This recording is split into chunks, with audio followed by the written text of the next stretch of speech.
Poor twins speak to a young billionaire on Christmas Eve. We've never had a real Christmas. Can you ask Santa Claus to come to our house? What happens next is unbelievable. Reed pulled his coat tighter against his body as the icy Christmas Eve wind cut at his face. The colorful lights from the shop windows lit his lonely path through downtown, reflecting in the empty eyes that watched families walk past him, arm in arm. Every distant laugh seemed to amplify the silence he carried within him. The sounds of the festive city, Christmas carols escaping from stores, bells ringing on street corners, cheerful voices exchanging holiday wishes, formed a bubble from which Reed felt completely excluded. It was like watching a movie he wasn't a part of. He stopped for a moment, letting the snowflakes land on his shoulders. The entire city was celebrating, except for him. It had been 2 years since Christmas had lost its meaning. 2 years since his apartment had become too big, too quiet. A child ran past, dragging his father by the hand, pointing enthusiastically at a snowman in the window of a toy store.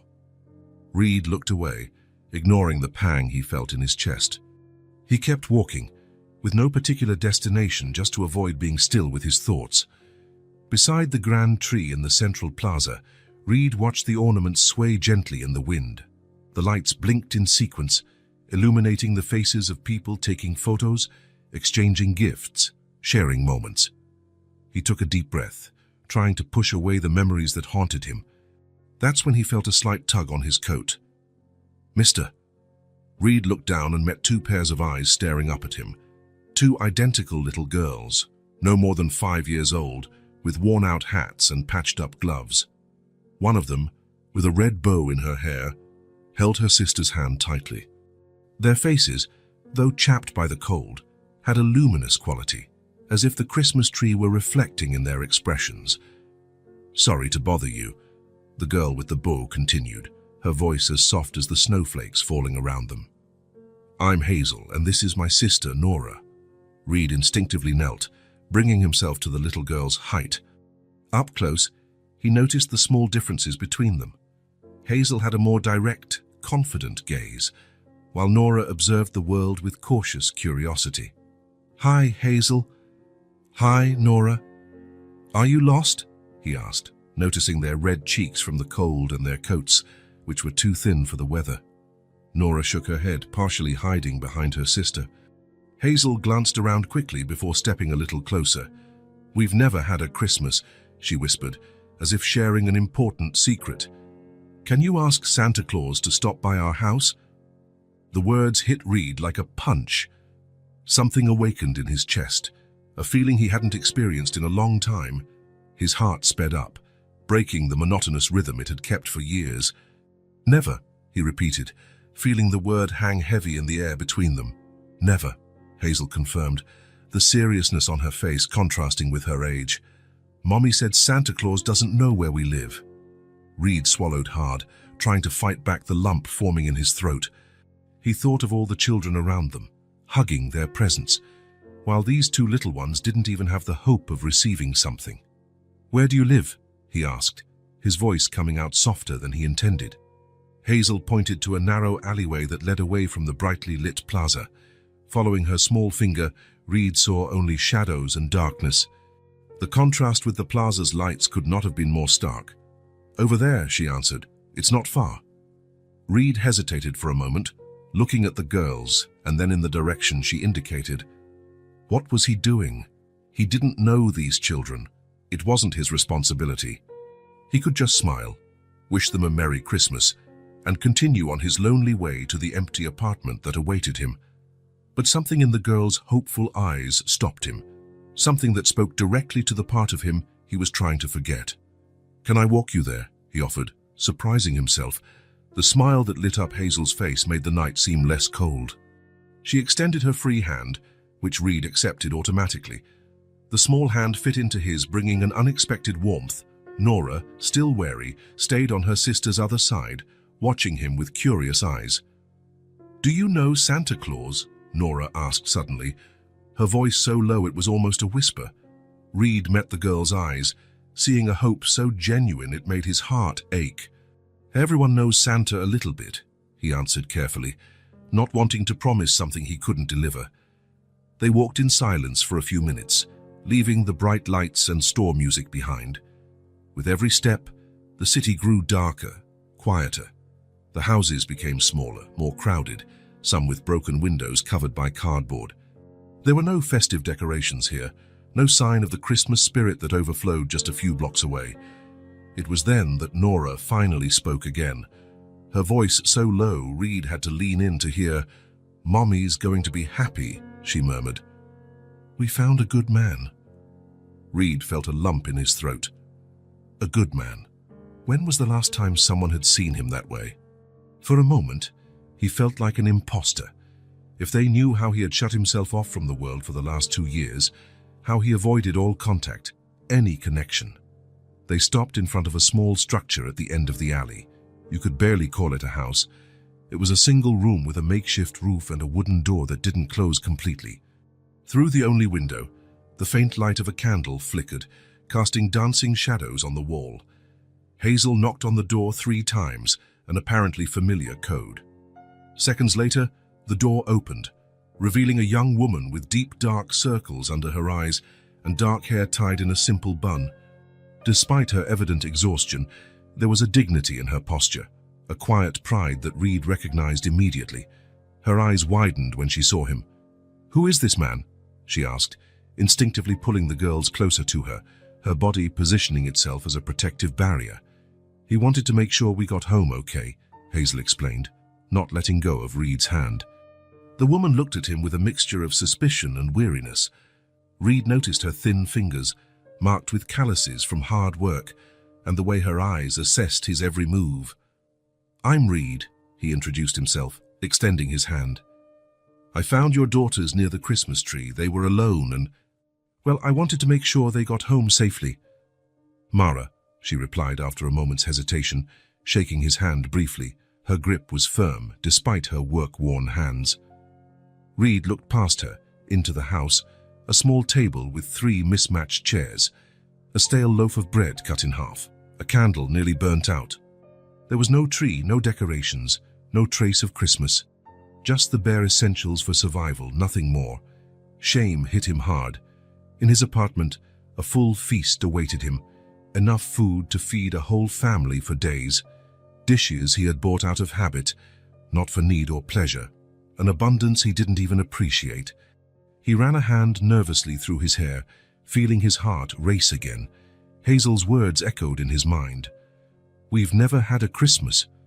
He looked at the girls, at their hopeful little faces, and then at Mara, with her quiet pride and her evident daily struggle. "I know this sounds strange," he began, the words tumbling out before he could think. "But I have a whole dinner at my place, way too much food for just me." He paused, gathering his courage. "If you'd like, you could have dinner with me." The silence that followed seemed to last an eternity. Mara looked at him, then at her daughters, then back at him as if trying to decipher his intentions. The girls watched their mother with hopeful eyes, Hazel squeezing her sister's hand tightly. Reed waited, bracing himself for refusal. After all, who would accept such an invitation from a stranger? What was he thinking? "Please, Mommy," Hazel whispered. "He's a good man." The girl's trust, so pure and unwavering, touched something deep in Reed. How could she be so sure? What had she seen in him that he himself could no longer see? Mara looked deeply into Reed's eyes, as if she could see his soul. What she saw there seemed to convince her. Maybe it was the sincerity in his gaze, or maybe just the desperation of a mother who didn't want to see disappointment on her daughters' faces on yet another Christmas Eve. "All right," she said finally, her voice barely audible. "We'll just get our coats." Reed breathed a sigh of relief, surprised by the wave of gratitude that washed over him. He didn't know what he was doing or why he cared so much, but for the first time in 2 years, Christmas didn't just feel like a day to endure. As the girls ran to get their coats, exchanging excited glances, Reed realized his heart didn't ache as much as before. The emptiness he carried was still there, but now there seemed to be room for something else. Maybe, just maybe, the silence within him was beginning to fade that night. The drive to the apartment was quiet. Reed drove his car down the main avenue as snowflakes danced under the light of the lampposts. Through the window, they could see decorated houses and Christmas trees shining through the windows of families celebrating the night. Mara sat in the passenger seat, her hands tense in her lap. In the back seat, Hazel and Nora gazed out the window with wide eyes, pointing at the colorful lights passing by. Their little faces lit up with each extravagant decoration. "Do you live far away?" Hazel asked, breaking the silence. Reed glanced at her in the rearview mirror, meeting the girl's curious eyes. "Not too far," he replied. "Just a few more minutes." The car entered a more elegant neighborhood, with modern buildings and imposing facades. Mara shifted in her seat, uncomfortable, aware that she was entering a world different from her own. When Reed finally stopped in front of a 6-story building, Nora let out a soft "wow." "We're here," he announced, trying to sound casual. Reed helped them out of the car, noticing how Mara held her daughters, hands tightly, as if afraid they might get lost in this strange place. The lobby was spacious, with marble floors and mirrored walls. A crystal chandelier hung from the high ceiling, creating small rainbows as the light touched the crystal droplets. The doorman raised his eyebrows upon seeing him with company. In 2 years, Reed had never brought visitors. He nodded with a forced smile as Reed guided the small family to the elevator. "Your building is beautiful," Mara commented, her voice almost a whisper, as her eyes scanned the luxurious surroundings. Reed just nodded, suddenly feeling self-conscious about the difference between their worlds. In the elevator, the girls were fascinated by the luminous buttons, but Mara held their hands, as if afraid they might touch something they shouldn't. "It's on the top floor," Reed explained as the doors closed. The elevator ascended silently. Reed watched the reflection of the 4 of them in the side mirror. He, tall and out of place in his own space, Mara, with her dignified posture despite her simple clothes, and the twins, identical in their colorful hats, looking at everything with childish fascination. For a moment, they almost looked like a family. When the doors opened, Reed led them to apartment 602, the only one on the floor. As he opened the door, he stepped aside, allowing them to enter first. The smell of roasted turkey and cinnamon escaped into the hallway. "Wow!" exclaimed Hazel, her voice echoing in the large space. "It's like a castle." Reed's apartment was spacious and minimalist. Large floor-to-ceiling windows showcased the illuminated city, now covered in snow.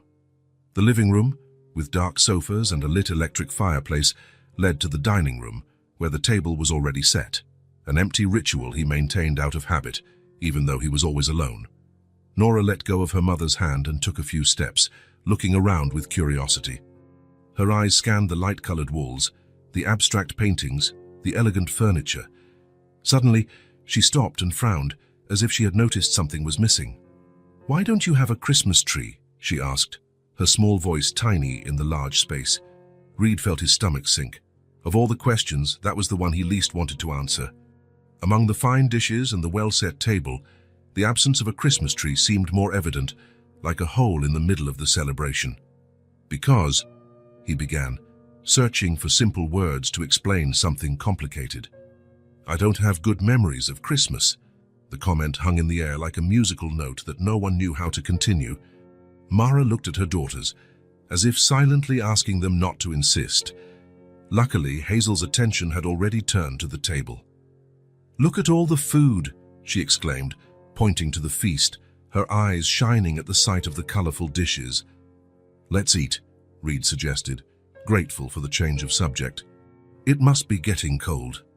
Mara helped her daughters take off their coats, revealing simple but clean dresses.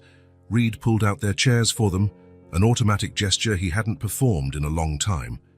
He felt a strange familiarity in the movement, like a muscle remembering an old melody.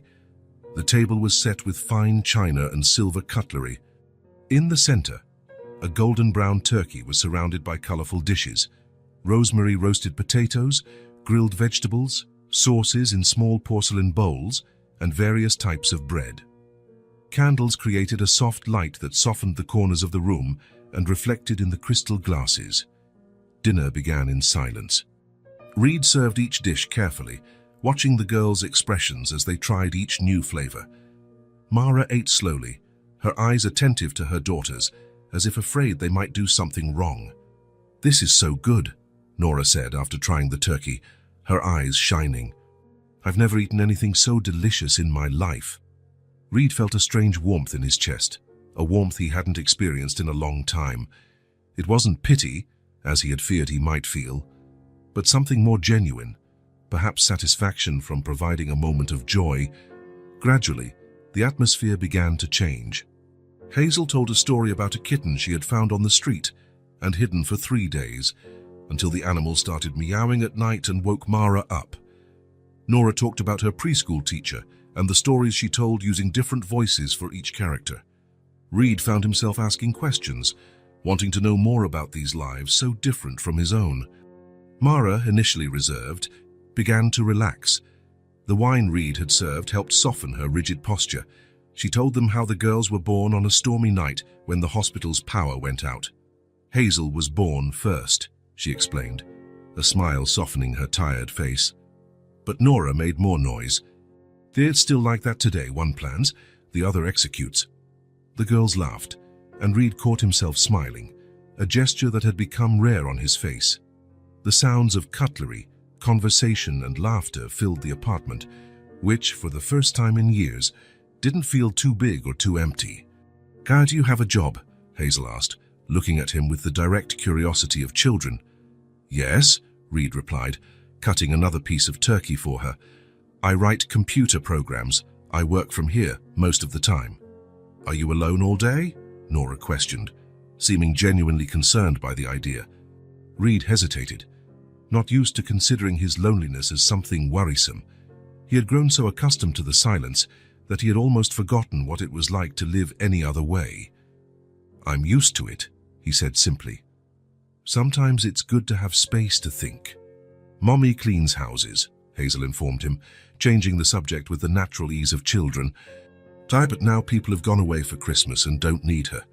Mara looked down, a faint blush coloring her cheeks. That wasn't how she would have wanted to be introduced, Reed realized. He noticed her discomfort and intervened. "That's an important job. I've worked in places where someone who took good care of the environment was greatly missed. It makes a difference in people's daily lives." The grateful look Mara gave him was brief but significant. There was a dignity in her that Reed admired, the strength to raise 2 daughters alone and maintain her pride, even when circumstances were difficult. When they finished dessert, an apple pie with cinnamon that the girls devoured enthusiastically, Reed offered Mara coffee. As he prepared the cups in the kitchen, he saw out of the corner of his eye the girls exploring the living room with cautious steps, as if treading in a museum. Hazel stopped in front of the fireplace, where a few framed photographs rested on the mantel. She carefully picked one up, her small fingers holding the silver frame as if it were made of thin glass. "Who are they?" she asked, turning to Reed. Time seemed to freeze. The cup Reed was holding trembled slightly, spilling a few drops of coffee on the counter. In the photo, a woman with brown hair smiled, hugging a girl of about 4. Both had the same smile, the same green eyes, the same dimple on the right corner of their mouths. Mara noticed his expression and quickly approached Hazel. "Honey, we shouldn't touch other people's things without asking," she said in a low voice, trying to take the photo from her daughter's hands. "It's okay," Reed replied, composing himself. He wiped his hands on a dish towel and walked into the living room. He looked at the photograph in the little girl's hands, feeling the familiar weight of pain, but strangely less crushing than usual. "My wife and my daughter," he said finally, his voice thick with emotion. "They're no longer with me." The silence that followed was profound. Hazel looked at the photo, then at Reed, her 5-year-old eyes trying to process the meaning of those words. Nora approached her sister, also looking at the image. "Did they go to heaven?" Nora asked, with the direct innocence of children. Reed nodded, unable to elaborate. He felt a lump in his throat and looked away towards the window, where the snowflakes continued to fall in their quiet rhythm. Some stories were too hard to share, especially on Christmas Eve. Mara came closer and, in a gesture that surprised him, lightly touched his arm. A brief contact, but full of understanding. She said nothing, just stood there, present. In that simple touch, Reed felt that she understood something about loss, about moving on even when it seems impossible. Hazel carefully returned the photograph to the mantel, placing it in the exact position it was before. For a moment, she touched the smiling faces through the glass.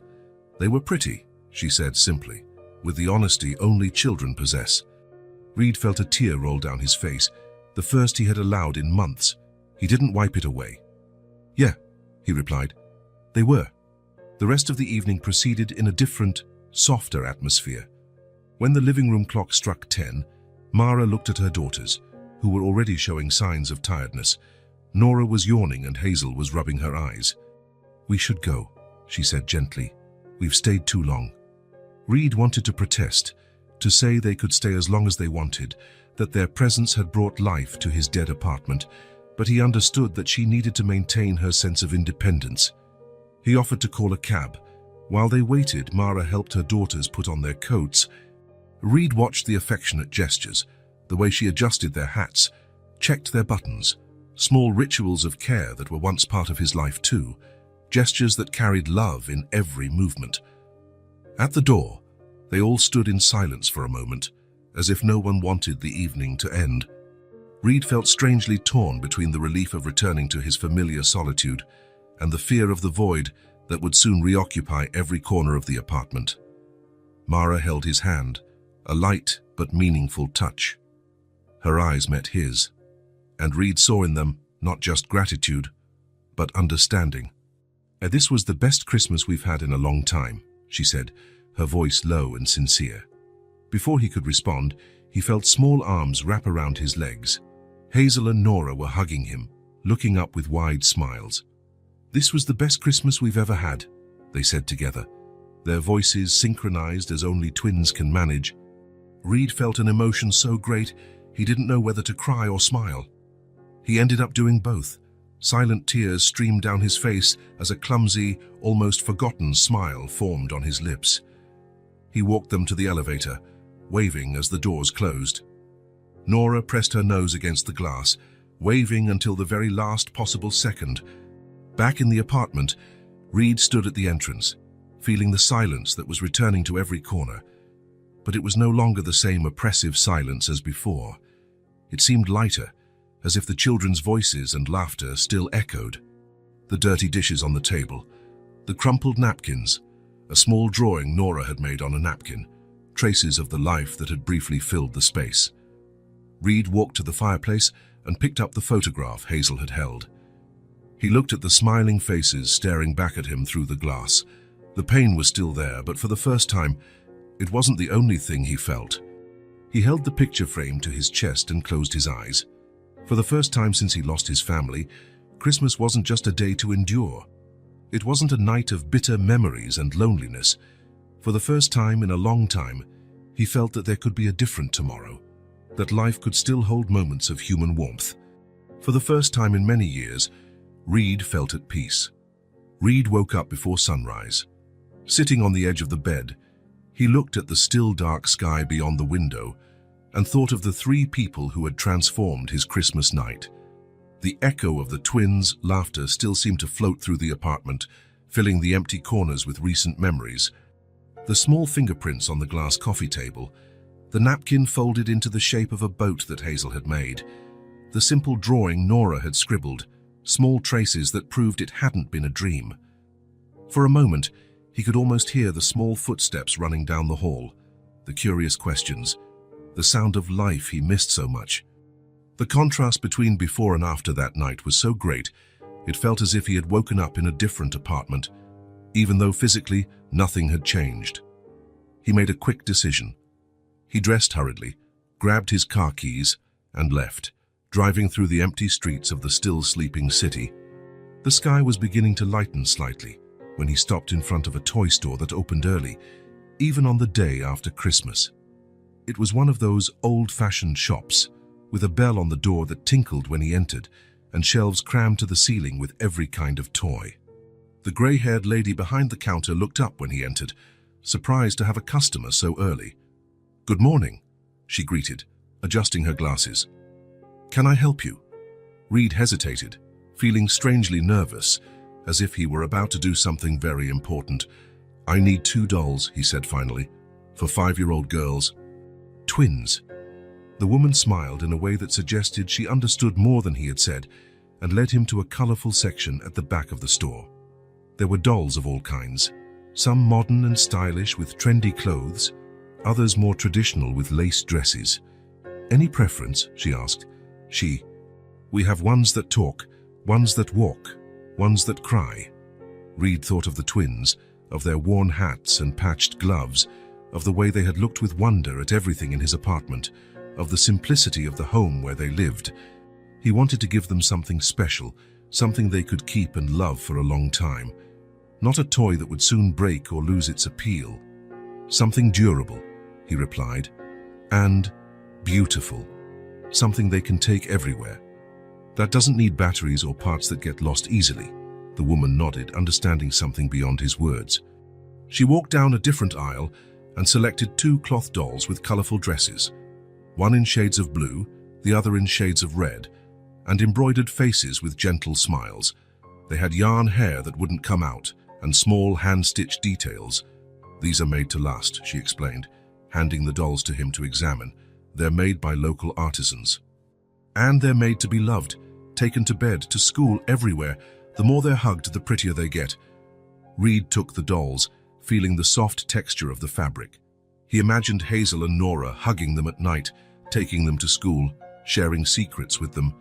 Something in his chest tightened. "I'll take them," he said, his voice firmer. "Could you wrap them separately, with colorful ribbons? Really pretty." "Of course," the woman smiled. "A late Christmas present." Reed just nodded, unable to explain that they weren't exactly presents from him. As the saleswoman wrapped the dolls in shiny paper and elaborate ribbons, he asked for 2 tags. On each one he wrote in careful script, "For Hazel and for Nora." He hesitated, almost writing "from Reed," but something stopped him. He left the space blank. It was better for them to think they were from Santa Claus, as they had wished. Let them have that magic, at least once. The sky still held shades of pink and orange when he parked a few houses away from the small residence where Mara and her daughters lived. The street was deserted, with only a skinny cat lazily crossing to the other side. He got out of the car carrying the 2 colorful packages, feeling like a clandestine version of Santa Claus.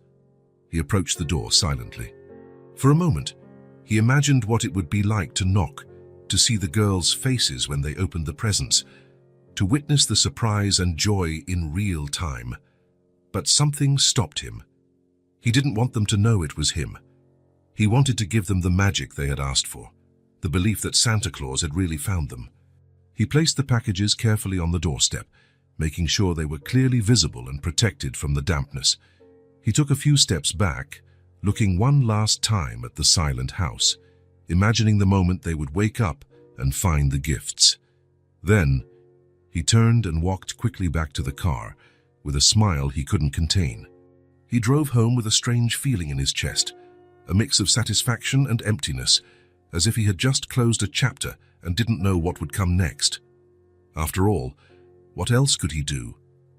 The Christmas dinner had been a one-night thing, a moment outside of reality. Now everyone would return to their normal lives, he to his silent apartment and solitary work, they to their daily struggle. The day passed slowly. Reed tried to work on some code, but he couldn't concentrate.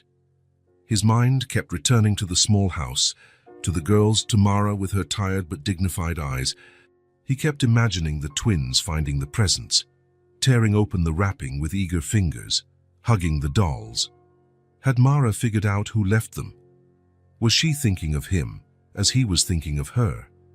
By late afternoon, he couldn't take it anymore. The idea of spending another day alone, another night in silence, became unbearable. He decided to go to a nearby market. As he walked through the aisles, his cart filled up, fresh fruit, various cheeses, whole wheat bread, chocolates, natural juices, cookies, rice, beans, pasta, sauces, foods he imagined the girls would like, things Mara probably didn't buy often, and also basic items that would last for weeks.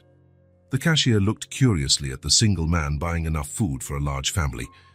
Reed paid without explanation and arranged everything in a large basket he bought at the store, covering it with a colorful cloth. He drove again to the simple neighborhood, this time without the cover of darkness. The sun was beginning to set when he parked in front of the small house. He felt his heart race as he took the heavy basket and walked to the door. For an instant, he almost turned back. Who was he to show up like this, unannounced? What if she didn't want to see him? What if it had just been kindness on her part, nothing more?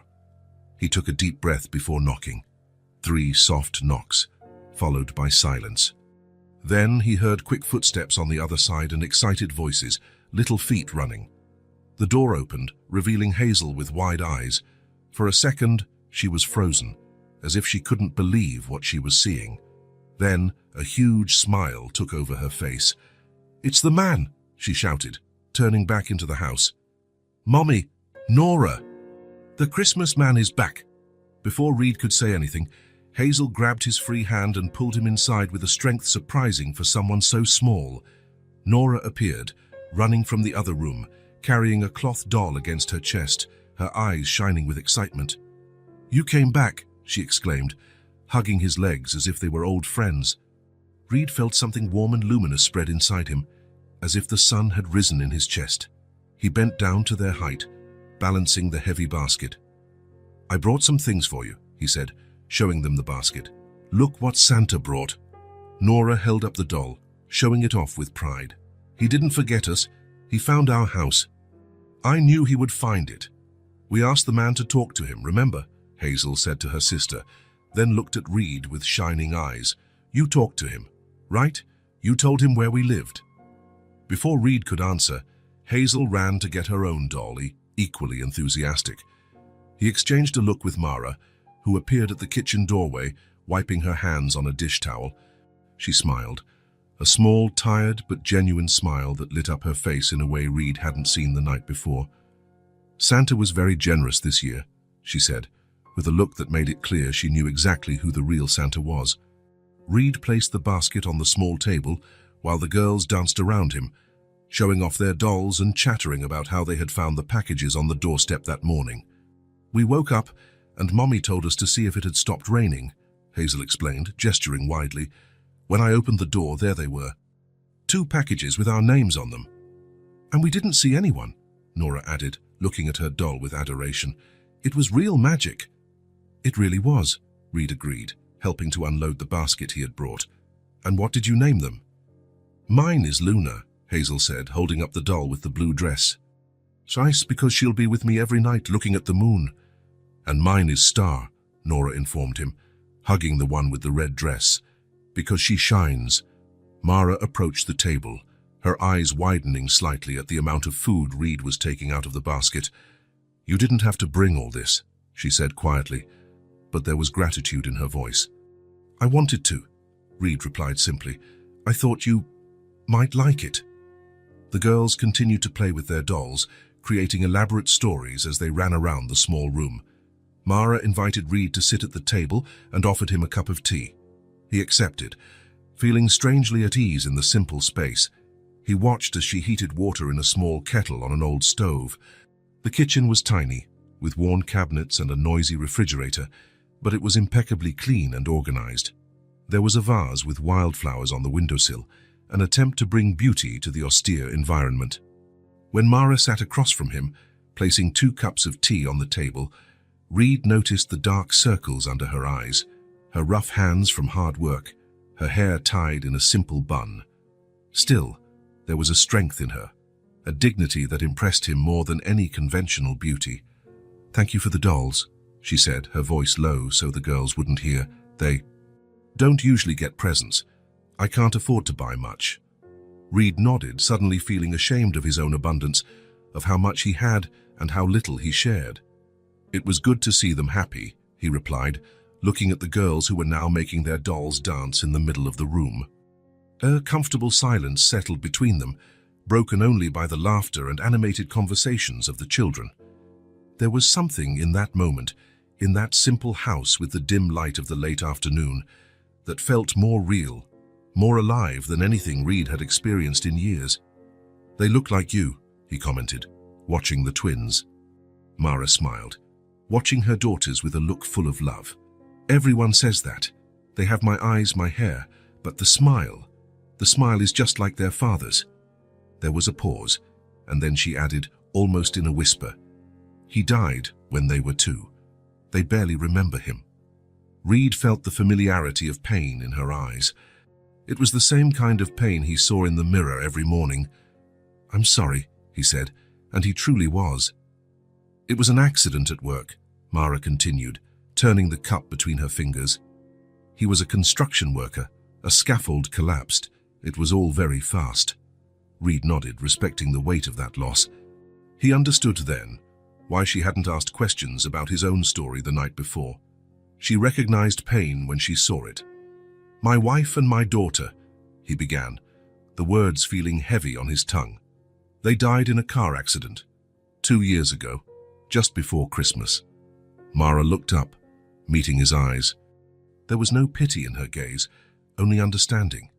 The understanding that only someone who has gone through the same pain can offer. That's why you don't have a tree, she said, not as a question, but as a statement.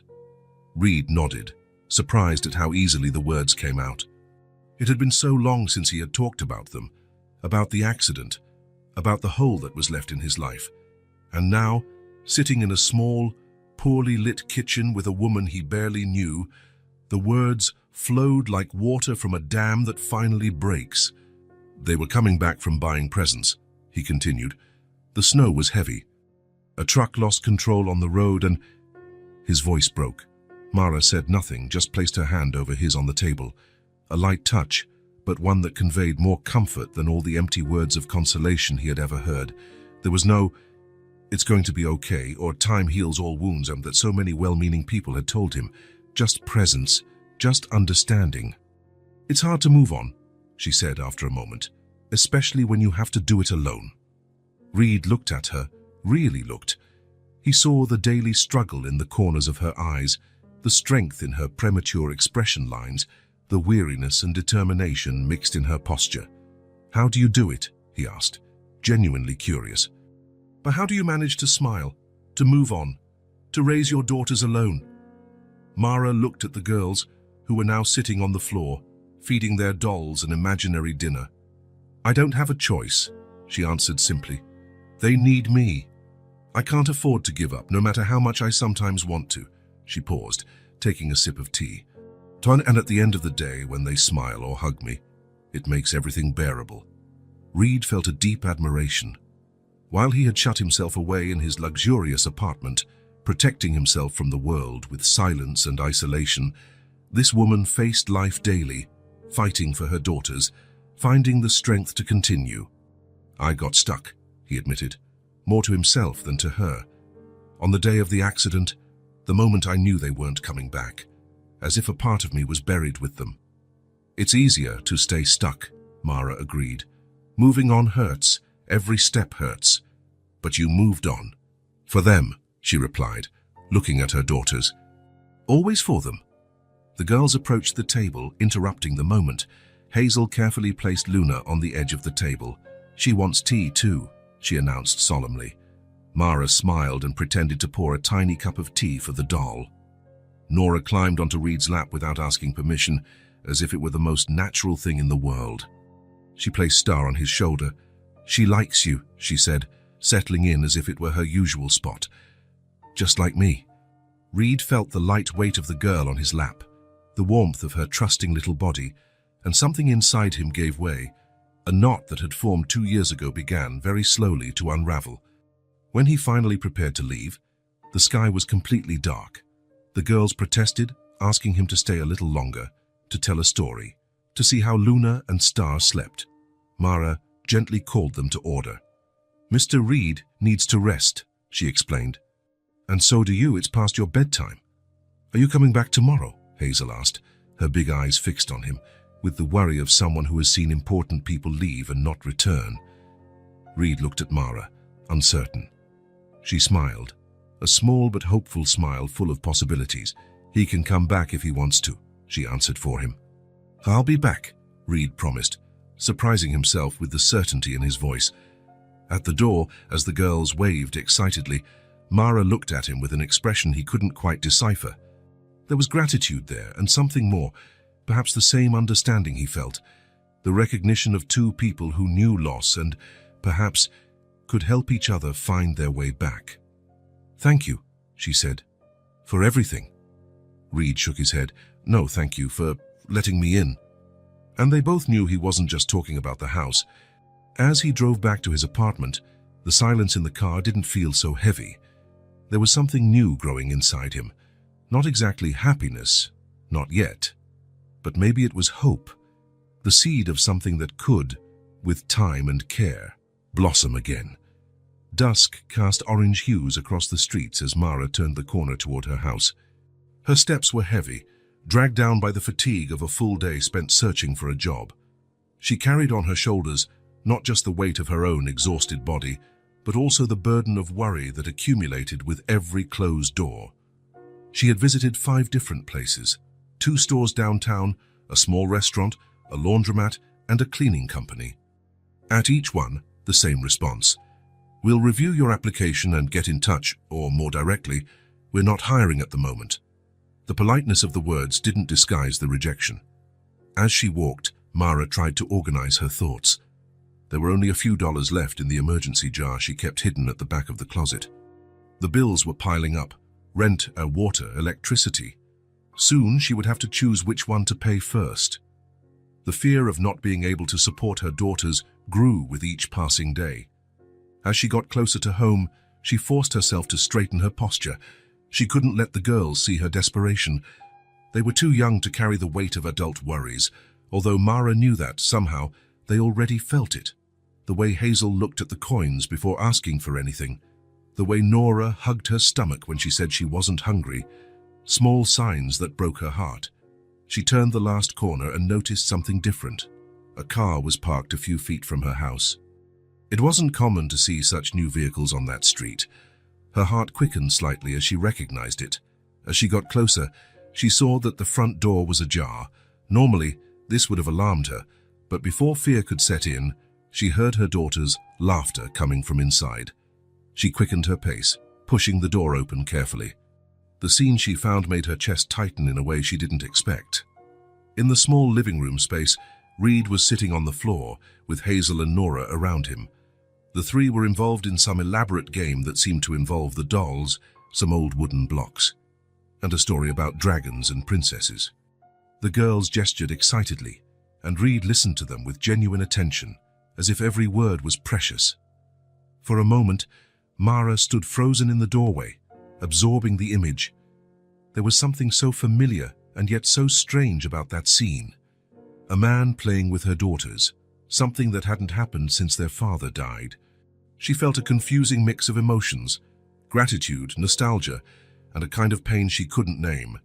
It was Nora who saw her first.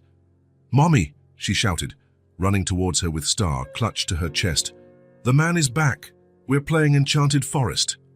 Reed stood up quickly, suddenly looking embarrassed, as if he had been caught doing something wrong. "Sorry to show up unannounced," he said, running a hand through his hair in a nervous gesture. "I was just passing by and thought I'd visit." Hazel ran to her too, her eyes shining with excitement. "He's been playing with us since lunch, Mommy. He made the best dragon ever." Mara tried to smile, but the exhaustion weighed on her facial muscles. She placed her worn purse on the small table. "Hi," she managed to say, trying not to sound as exhausted as she felt. "I hope they weren't too much trouble." "Not at all," Reed replied, watching her attentively. There was something in his gaze, a quiet perception that made her feel exposed, as if he could see beyond the facade she was trying to maintain. "They're wonderful." The girls, sensing a change in the mood, went back to their makeshift house, resuming their game, now including the news they would have to tell their dolls about their mother's arrival. "Are you okay?" Reed asked in a low voice, moving closer. Mara opened her mouth to say yes, to give the automatic response she always gave, that everything was under control, that she was just a little tired. But something in the way he asked, without false formalities, made it impossible for her to lie. "No," she admitted, her voice almost breaking. She took a deep breath, composing herself. "I didn't find anything today." None of the places are hiring. Reed nodded, without offering false words of comfort or unsolicited advice. He just listened, and somehow that meant more than anything he could have said. "Can I make you some tea?" he offered after a moment. "You look like you need to sit down for a bit." Mara almost laughed at the irony, a guest offering to serve something in her own home, but she was too tired to refuse. "That would be great," she replied, slumping into the nearest chair. Reed moved carefully around the small kitchen, as if trying not to take up too much space.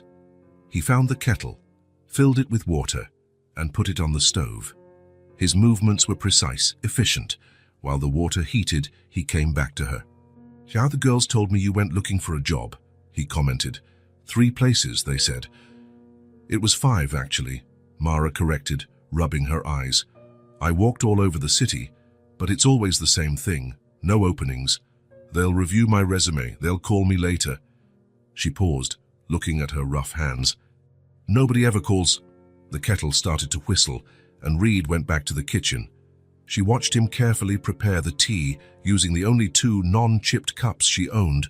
There was something comforting in seeing him move around her house, as if he belonged there. "It's really tough," he said, returning with the steaming cups. "Especially this time of year. A lot of places downsize after the holidays." Mara nodded, gratefully taking the hot drink. The warmth of the cup warmed her cold hands. "I used to clean a few houses regularly, but 3 families traveled for the holidays and don't need me right now. Another one moved." She blew on her tea before continuing. "I only have 1 house to clean next week, and I don't know when the other families will be back." Reed took a sip of his tea, his expression thoughtful. The girls continued to play, oblivious to the adult conversation, creating a world where problems were always solved before sunset. "It'll work out," he said finally, with a conviction that Mara envied. "Something will turn up." She gave a faint smile, too tired to share his optimism. "I hope so," she replied simply. "It has to." They talked a little more, about light things, the weather, the girls, games, a new store that had opened downtown. Reed didn't bring up the job topic again, and Mara was silently grateful for that. It was hard enough to face her situation without having to talk about it constantly. Reed stayed a bit longer, helping her prepare a simple dinner with what was in the house, pasta with a makeshift sauce of tomatoes and herbs. The girls set the table, proud to show how they knew how to help. There was something strangely domestic about the scene, as if it wasn't the first time they had dinner together, as if Reed belonged in that small space.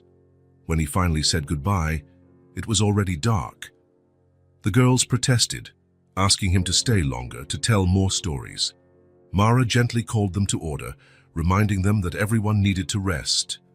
At the door, Reed paused, looking at her with an expression that seemed to want to say something more. "Thanks for letting me stay," he said. "It was nice to be here." "You're always welcome," Mara replied, and she realized she truly meant it. He nodded, smiling slightly. "Rest well, and don't give up. I'm sure something will turn up soon." After he left, Mara closed the door and leaned against it for a moment, letting out a long sigh. The girls were already in the small room they shared, putting Luna and Star to bed. She walked over, watching them from the doorway. "Time for bed, girls," she announced, trying to sound firm despite her exhaustion.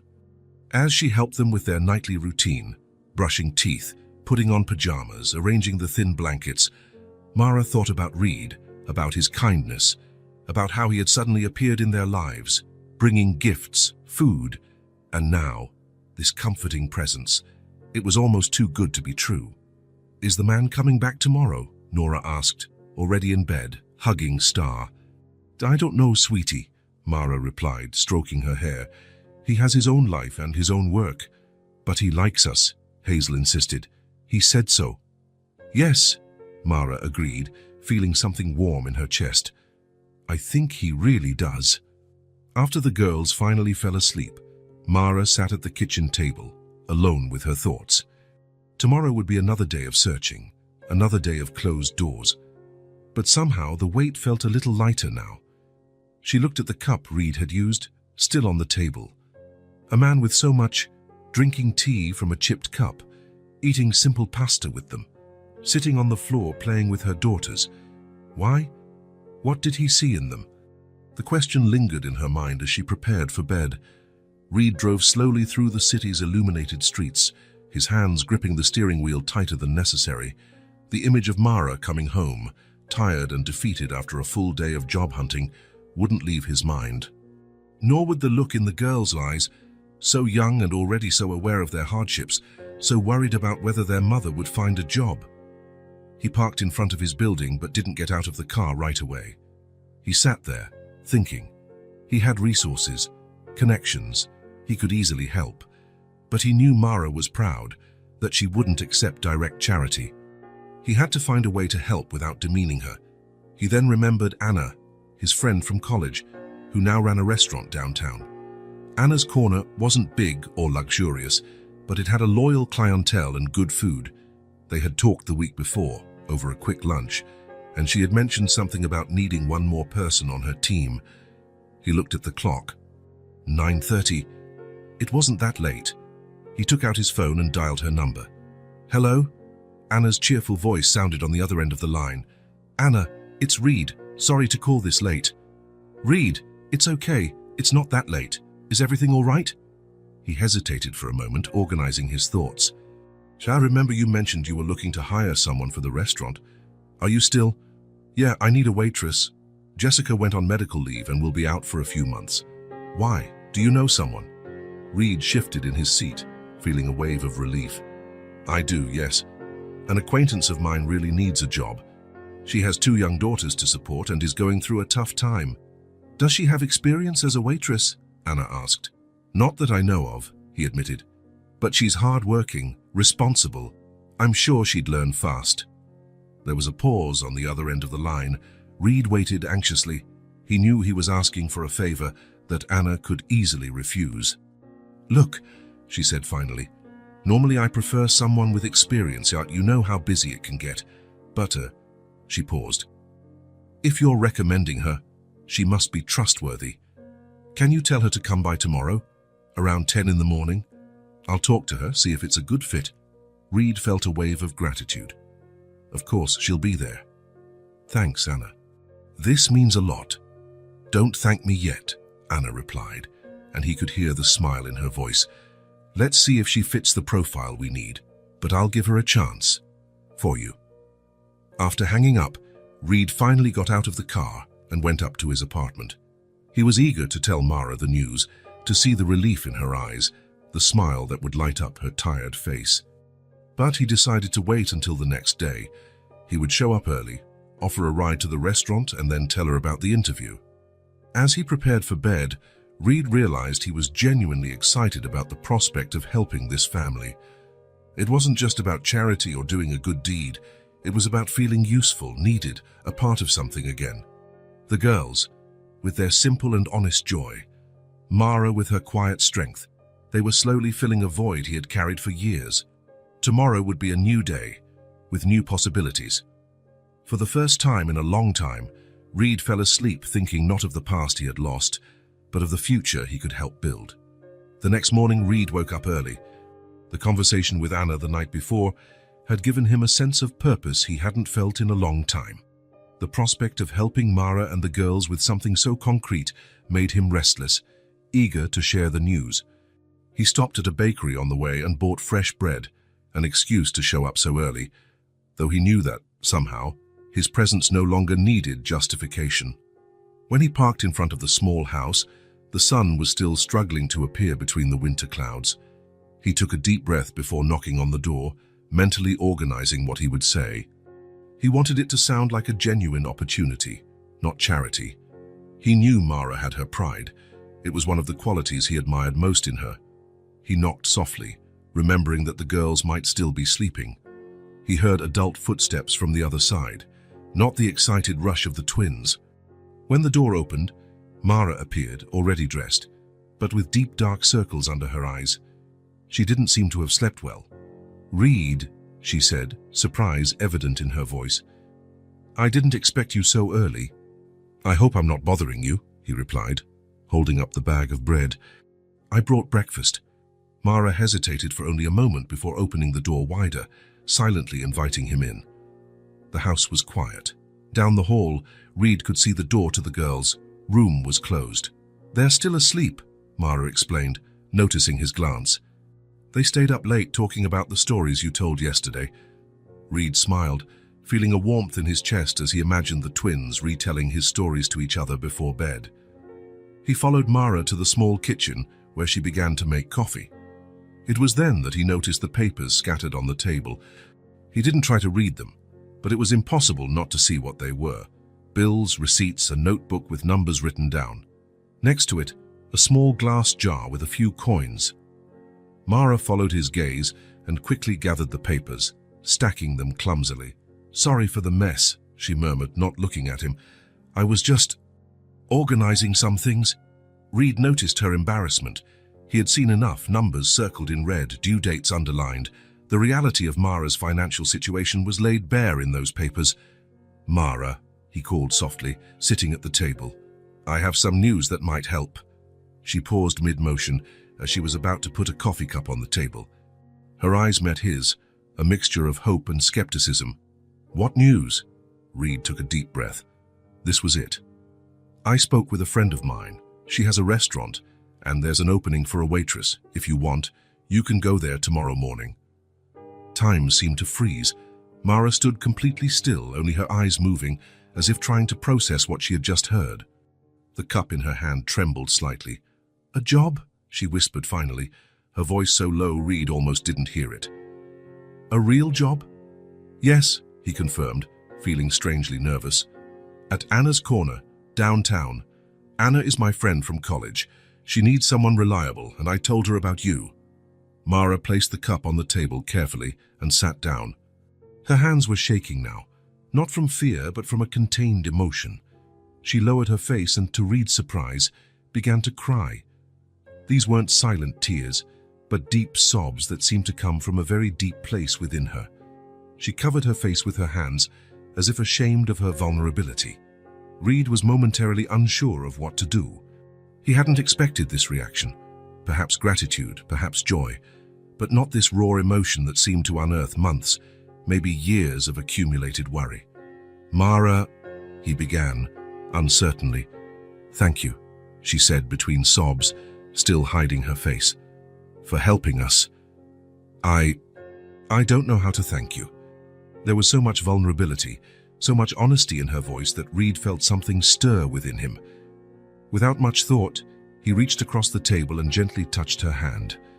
A light, respectful touch, just enough for her to know she wasn't alone. "You don't have to thank me," he replied softly. "You deserve this chance." Mara finally uncovered her face, quickly wiping away the tears. There was something different in her eyes now, a sparkle, a small flame that wasn't there before, hope. "It's just an interview," she said, as if trying to contain her own excitement. "It might not work out." "It will," Reed assured her, still holding her hand lightly. "Anna needs someone, and you need a job. It's a fair trade." Mara looked at their joined hands on the table. For a long moment, she was silent, just letting the contact linger between them, like an anchor in the midst of a storm of emotions. "Ever since the girl's father died," she began, her voice almost a whisper, "I've been fighting alone. Every bill, every problem, every decision, all on my shoulders." She paused, lifting her eyes to meet his. "Sometimes it's so heavy I don't know how I stay on my feet." Reed nodded, understanding perfectly. He knew the weight of isolation well, the exhaustion of facing the world without anyone to share the burden with. "You're not alone anymore," he said, surprised by the firmness in his own voice. Something changed in Mara's gaze, a silent understanding, an acceptance. For the first time since she lost her husband, since she found herself alone with 2 young daughters to raise, Mara allowed herself to believe that maybe, just maybe, she no longer had to carry it all alone. The weight she had always felt on her shoulders, the constant fear of not being able to support her daughters, the anxiety of every unpaid bill, the terror that something would go wrong and there would be no one to help, seemed, in that moment, a little less crushing. It wasn't just the possibility of a job, although that represented a concrete lifeline. It was the presence of this man, who had entered their lives by chance on a Christmas Eve and, somehow inexplicably, seemed determined to stay. It was knowing that, for the first time in a long time, she wasn't completely alone in the fight. Mara squeezed Reed's hand lightly, a silent thank you that went beyond words. A small smile, still wet with tears but genuine, formed on her lips. Hope, that rare visitor that hadn't appeared in her life for so long, had finally found its way back to her heart. The day of the interview dawned grey. Mara woke up before her alarm, after a night of restless sleep. Confused dreams of restaurants, uniforms, and kind smiles had populated her rest. She sat on the edge of the bed, allowing herself a few moments to gather her thoughts, mentally planning what she would wear, what she would say, how she would answer the questions that would surely come. She wanted to be at her best. This interview could change everything. She got up silently, careful not to make any noise. The girls needed to sleep a little longer before starting their day. While making coffee, she mentally reviewed what Reed had said about Anna and the restaurant, Anna's Corner, downtown, 10 o'clock. He would pick her up at 9:30. Mara chose her best blouse, a simple but well-preserved piece in a light blue color. She set aside the black skirt she saved for special occasions and the only pair of closed-toe shoes that weren't too worn. It wasn't an elegant outfit, but it was the best she had. She was brushing her hair when she heard a sound from the girls' room. Not the usual cheerful chatter, but a low groan, almost a whimper. Her heart instantly raced, that maternal sixth sense warning her that something was not right. She hurried to the room, opening the door slowly. Nora was still sleeping soundly, hugging Star, but Hazel was tossing restlessly in bed, her little face red and shiny with sweat. Mara quickly approached and touched her daughter's forehead, recoiling from the heat she found. "Hazel, honey," she called softly, sitting on the edge of the bed. The girl opened her eyes with difficulty. Her gaze was glassy, unfocused. "Mommy," she murmured, her voice weak and slurred. "It's hot, and it hurts." "What hurts, my love?" Mara asked, her heart tight. "Everything," Hazel replied, closing her eyes again. "My head. My tummy." Mara ran to the bathroom and returned with the thermometer. While waiting for the reading, she dampened a small towel with cold water and placed it on her daughter's forehead. The thermometer confirmed her fear, 103.6 degrees, a dangerously high fever. She looked at the clock on the wall. 7:15 in the morning. The interview was at 10. Maybe, if she gave her the fever reducer now, the fever would go down in time. Maybe she could ask her neighbor to watch the girls for a few hours. Maybe. Hazel groaned again, turning in bed, her little face contorted in discomfort. And in that instant, Mara knew there was no choice to be made. Not really. She fetched the medicine from the kitchen and helped her daughter swallow it with a little water. Hazel coughed and almost choked, but managed to take the medicine. Mara changed the cold compress, feeling the heat of her daughter's skin through the damp cloth. The noise woke up Nora, who sat up in bed rubbing her eyes. "Mommy," she called, her voice still thick with sleep. "What's wrong?" "Hazel isn't feeling well, honey," Mara explained, trying to keep her voice calm so as not to frighten her other daughter. "She has a fever." Nora looked at her sister, her eyes widening with concern. She got up and came closer, holding Star tightly to her chest. "Is she going to be okay?" she asked, her voice small and scared. "Yes, she will," Mara assured her, even as she felt the weight of uncertainty. "She just needs rest and medicine." The next few hours passed in a blur of changed compresses, more doses of medicine, and attempts to get Hazel to drink water. The fever fluctuated but didn't break completely. Around 9 o'clock, Mara looked at the clock again, feeling the weight of the decision she had already made in her heart. She couldn't go to the interview. She couldn't leave Hazel like this. She thought about calling Reed, about explaining the situation, but she didn't have his number. He had said he would pick her up. She would have to explain when he arrived. She hoped he would understand, that he could pass on her apologies to Anna. Maybe if luck was on her side, the job would still be available when Hazel got better. The doorbell never rang. 9:30 came and went. 10 o'clock, 10:30. At Anna's corner, the morning started busy. Staff prepared the tables for lunch. The kitchen was bustling with preparations, and Anna alternated between supervising everything and checking the clock every few minutes.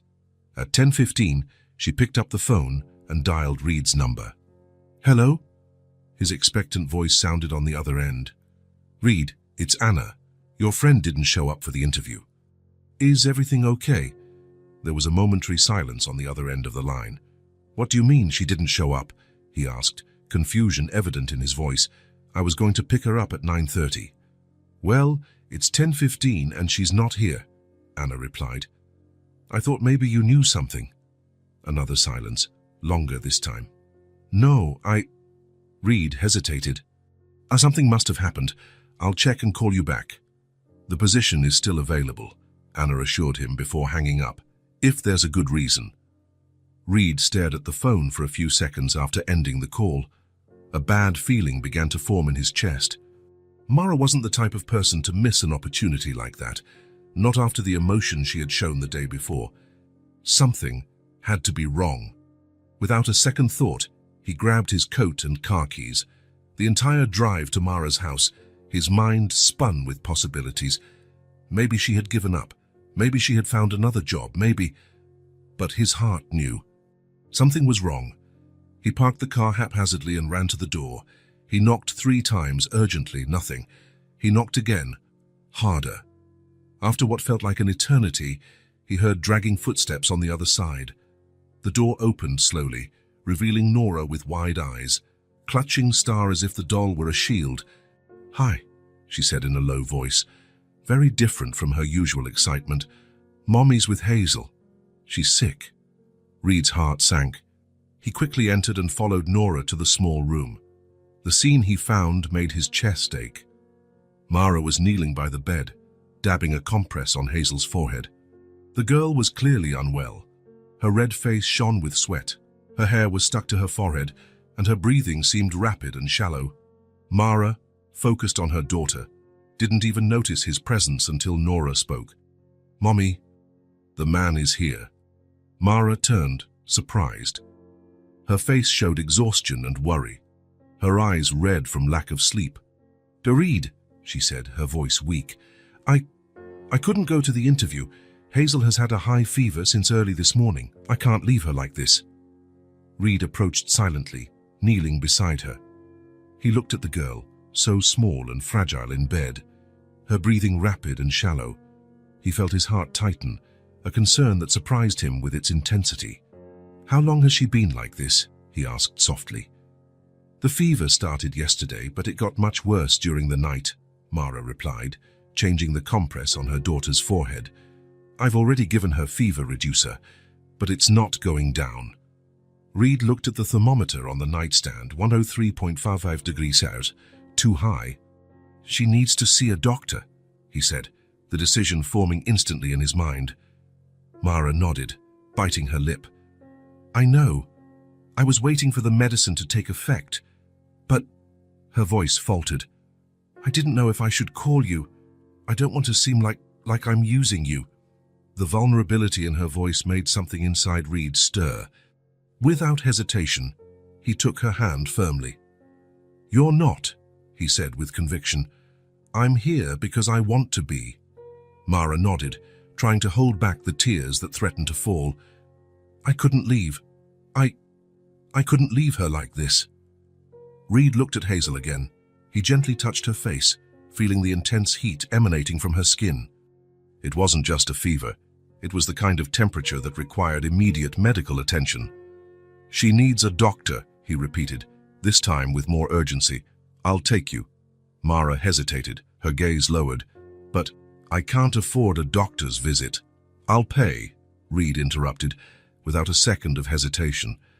There was no room for discussion in his voice. It wasn't an offer, it was a decision. Mara looked at him for a moment as if wanting to protest, but Hazel's condition spoke louder than her pride. Without another word, Reed helped Mara wrap the girl in a light blanket. Hazel barely reacted when she was moved, just whimpering softly. Her small body was too warm, too light in Reed's arms as he lifted her from the bed. Nora watched everything from the corner of the room, her big eyes fixed on the scene. When Reed turned to leave, she ran to him and held his free hand tightly, as if afraid of being left behind, as if she needed an anchor in the midst of the chaos. "Is she going to be okay?" she asked, her voice so low he almost didn't hear it. Reed bent down, carefully balancing Hazel on one arm to be at Nora's level. He looked into her eyes, seeing the fear, the confusion, the desperate need for reassurance. "Yes, she will," he said firmly. "I promise." He didn't know if he could really promise that. No one could. But at that moment, it was what Nora needed to hear.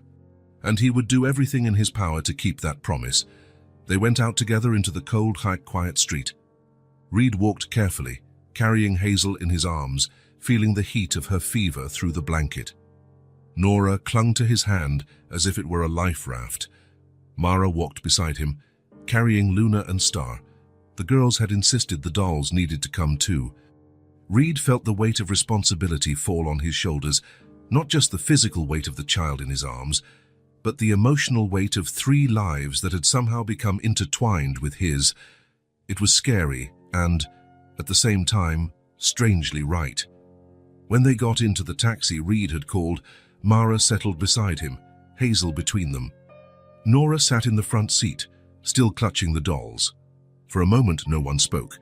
The driver, sensing the urgency of the situation, sped towards the hospital without asking questions. In the tense silence of the car, Mara slowly rested her head on Reed's shoulder, as if finally allowing herself to share the burden, to seek support. They exchanged no words. None were necessary. The contact spoke for itself. In that moment, amidst the fear and worry, something new blossomed between them. Not just gratitude or friendship, but the quiet certainty that they were already, in some way, a family. No one had said it out loud, perhaps not even admitted it to themselves, but it was there in the way they moved together, how they supported each other, how they faced the crisis as a unit. Reed looked at Hazel's feverish little face, at Nora's worried expression in the front seat, at Mara leaning on his shoulder. And he knew, with a clarity that startled him, that he would do anything for them. Anything. The hospital's waiting room was crowded, but Reed managed to get Hazel seen quickly. Her high fever, combined with her age, classified the case as urgent. Mara didn't leave her daughter's side for a second, holding her little hand while the doctor examined her. Nora stayed with Reed, sitting quietly beside him, clutching Star and watching everything with attentive, worried eyes. The doctor, a middle-aged man with a kind gaze, examined Hazel meticulously. Throat, ears, lungs. He asked questions about symptoms, duration of the fever, medications already given. Mara answered everything precisely, her voice betraying her accumulated exhaustion and worry. Finally, after what seemed like an eternity, the doctor smiled slightly. "It's a strong virus," he explained, putting away his stethoscope. "It's going around a lot this time of year, especially among children. Nothing that a few days of rest, plenty of fluids, and the right medicine won't fix." Mara let out a breath she hadn't realized she was holding. Her shoulders, tense throughout the consultation, visibly relaxed. "Is she really going to be okay?" she asked, her voice still uncertain. "Yes, she will," the doctor assured her. "I'll prescribe a more effective fever reducer and a syrup for the cough that has started to appear. The fever should break completely in 2 days, but she'll need to rest for a week." While the doctor wrote the prescription, Mara hugged Hazel tightly, kissing her still warm forehead. The girl, more alert after receiving intravenous medication to lower the fever, weakly returned the hug. "It's okay, Mommy," she murmured. "I don't hurt so much now." Reed, watching the scene from the doorway, felt something tighten in his chest. Nora, sensing the change in mood, let go of his hand and ran to her sister, climbing onto the gurney to hug her too. The 3 of them formed a small circle of love and relief that made him feel both a part of it and a privileged observer. On the way back, Hazel slept in Mara's arms, the fever finally subsiding. Nora sat on Reed's lap, also exhausted from the tense morning. They didn't talk much during the ride, but the silence was comfortable, of a kind that only exists between people who don't need to fill empty spaces with words. Reed helped settle the girls at home, ran to the pharmacy to get the medications, and made sure Mara had everything she needed. He promised to come back the next day to check on Hazel, and left with a tired but relieved smile. Driving home, he thought about the missed interview, about the opportunity that could have changed that family's life, about Mara's face when he told her about the opening, the hope in her eyes. He couldn't let it all end like this. The next morning, Reed woke up with the first ray of sunlight. He hadn't slept much, his mind occupied with plans and worries. He sat on the edge of the bed, looking at the phone on his nightstand. It was early, but he knew Anna well enough to know she would already be awake, probably getting ready for another day at the restaurant. He took a deep breath and dialed the number. "Hello?" Anna's voice sounded after 3 rings, surprisingly awake.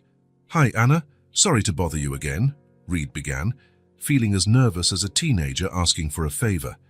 "Hi, Reed. Is everything okay?" she replied, and he could hear the sound of dishes being handled in the background. "I wanted to ask—" He hesitated, choosing his words. "For a second chance for my friend. She couldn't make it yesterday because her daughter was sick. It was serious. She wouldn't have missed it without a reason." There was a silence on the other end of the line. Reed waited, his heart racing. "What kind of sick?" Anna finally asked. "A very high fever. We had to take her to the hospital," he explained. "She's a 5-year-old girl. Mara is a single mother. She had no one to leave her daughter with in that condition." Another silence, longer this time. Reed could almost visualize Anna considering the situation, weighing the pros and cons. He knew that thoughtful expression she always had when making decisions. "If it's as you say," she began, her voice sounding softer. "Ask her to come this afternoon. I still need someone." Reed felt a wave of relief and gratitude. "Thank you, Anna, really." "At 3 o'clock, she specified, and Reed, "She must be very special for you to be insisting so much." He smiled, not denying the implicit observation. "She is." As soon as he hung up, Reed quickly got ready and drove to Mara's house. The day was clear, the sky a deep blue that seemed auspicious. He parked and walked to the door with hurried steps, eager to share the good news. He knocked softly, aware that Hazel might be sleeping. It was Nora who opened the door, still in her pajamas, holding Star as always. "Hi," she exclaimed, a smile lighting up her face as she recognized him. "Mommy's with Hazel. She's better today." "That's great," Reed smiled, stepping inside as she moved aside. "Can I talk to your mom?" Nora nodded and led him to the small room. Hazel was sitting up in bed, propped up by pillows, with Luna by her side. She had color in her cheeks, no longer the intense red of the fever, but a healthy pink. Mara was sitting beside her, reading from an old storybook.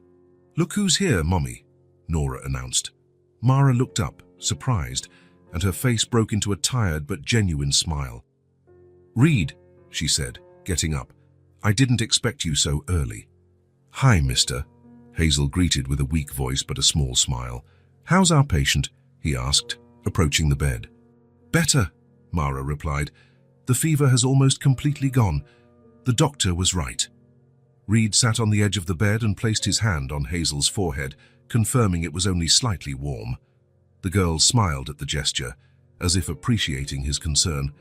"I have some news," he said, turning to Mara. "I just spoke with Anna, the owner of the restaurant." Mara froze and her eyes widening slightly.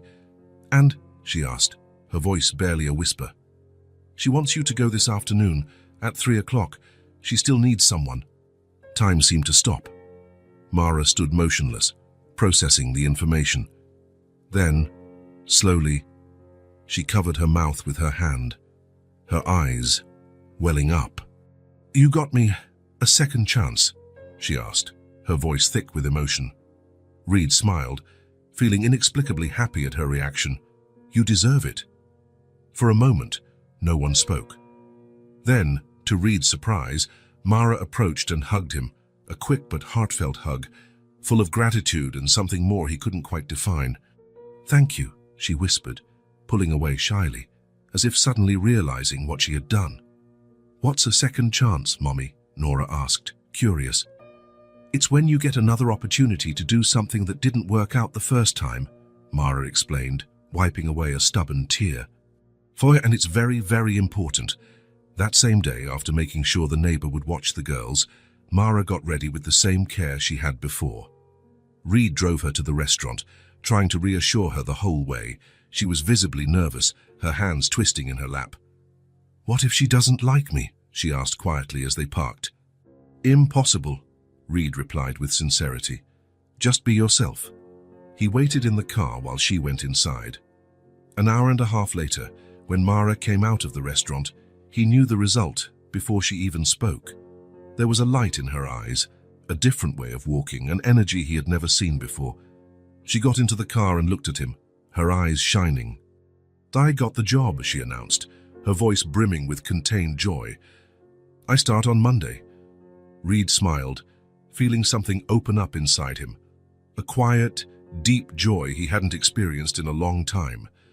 The kind of happiness that comes from seeing someone you care about achieve something important. "I knew it," he said simply. The following weeks brought rapid changes. With a steady salary from the restaurant and generous tips from customers who loved Mara's gentle smile, the family's financial situation improved considerably. The overdue bills were paid, the refrigerator was always stocked, and small comforts were added to the house. New curtains on the windows, a colorful rug in the living room, new toys for the girls. More important than the material improvements, there was a new lightness in Mara. The constant weight of financial worry had been lifted, allowing her to smile more, play more with her daughters, sleep better at night. She was visibly flourishing, like a plant finally receiving light after a long winter. Reed had become a constant presence in their lives. He would stop by regularly to check on them, bring small gifts for the girls, and help with repairs around the house. Gradually, without anyone noticing exactly when, his visits became part of the routine, something expected and celebrated, especially by the twins. On a particularly cold evening, about a month after Mara started at the restaurant, she invited him for dinner. It wasn't the first time, but there was something different about this invitation, a gentle formality as if it were a special occasion. When Reed arrived, the girls greeted him at the door with shouts of joy. "You're here!" they exclaimed in unison, each grabbing one of his hands and pulling him inside. The house was different. The table was set carefully. Candles were lit, probably at the girls' request, and a delicious aroma wafted from the kitchen. Mara appeared at the doorway, wiping her hands on a dish towel, smiling in a way that made Reed's heart race. "Welcome," she said. "I hope you're hungry." The dinner was simple but prepared with evident care, a flavorful stew, fresh bread, a colorful salad. The girls chatted excitedly, talking about school, about the adventures of Luna and Star, about the new book Mara was reading to them before bed. In the middle of the meal, Nora suddenly grew serious, as if remembering something important. She exchanged a look with Hazel, and answered without a word. They both got down from their chairs and ran to their room. They returned moments later, Nora carrying something hidden behind her back. "We made something," Hazel announced, looking both nervous and proud. Nora stepped forward and held out a colorful piece of paper toward Reed. "We made it for you," she said shyly. Reed took the paper carefully. It was a drawing made with colored pencils and markers. In the center, 3 figures held hands, 2 small ones wearing colorful dresses, and a larger one in the middle. They were all smiling, with exaggerated smiles that took up half their faces. Above, in uneven, colorful letters, it was written, "Our special friend." Something happened inside Reed at that moment, an emotion so intense and unexpected that he felt his throat tighten. He tried to speak, to say thank you, but his voice failed him. He swallowed hard, looking at the drawing, at those 3 figures holding hands, at that simple and profound representation of what they had become to each other. He looked up and met Mara's gaze. She was smiling, a calm and understanding smile, as if she knew exactly what he was feeling.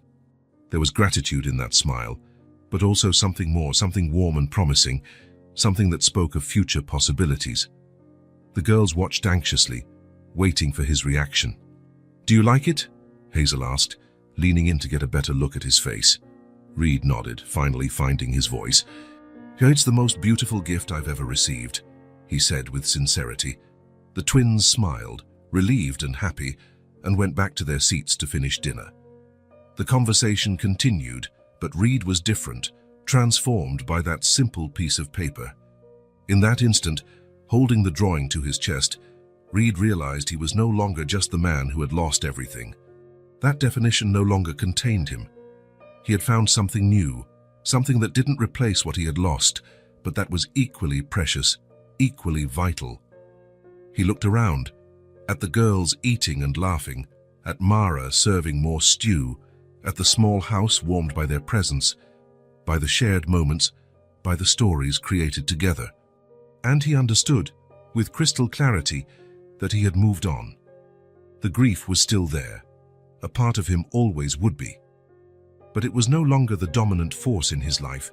It no longer defined who he was or how he lived. The pain had transformed into something different, a bittersweet memory that could coexist with the new joy he had found.